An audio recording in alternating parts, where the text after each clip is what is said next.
I have a spreadsheet program that we developed that you can use for free. If you just send me an email, or give me your card or something, I'll be glad to send it to you.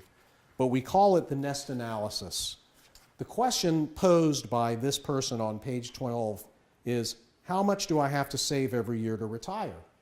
And the answer depended on a lot of variables, like what rate of return are you going to receive? Or how big is your house going to be? Are you going to get a vacation home? What's the wedding of your daughter going to cost? And all of that, and how much are you going to spend on personal living? All of that added up to a conclusion that at 6% growth, he could retire at age 55 and receive $193,000 a year. Now that's just a number and it's just an estimate and you can't rely on numbers, but it was a pretty good guess.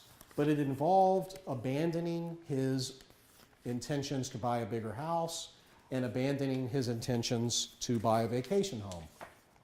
So what I want you to notice on page 16, I obviously can't go through all these columns with you, but everything impacts everything else.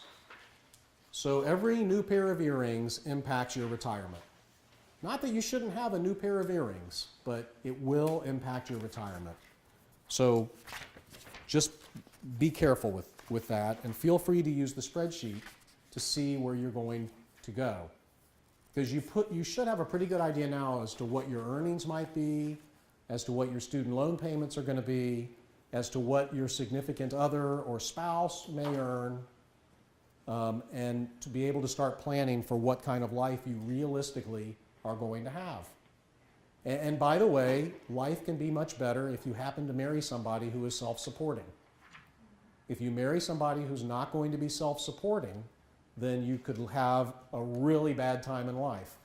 If you marry somebody who is self-supporting financially, whether they're high earners or low spenders, it can make your life much less miserable. Over 50% of the divorces are said to have been caused by monetary issues. And I certainly know in our 36-year marriage, things were much tougher in the relationship our early years when we were struggling with making ends meet. So, you know, you have to be realistic about that. And a lot of people are drawn to marry somebody who has a very exciting, outgoing, emotional personality, and those people usually make great salespeople, and great salespeople often spend more than they make and have to have a lot of fancy stuff. So you can really be sorting that out now. You know, you can't control who you're going to fall in love with, but all things being equal, fall in love with somebody with money.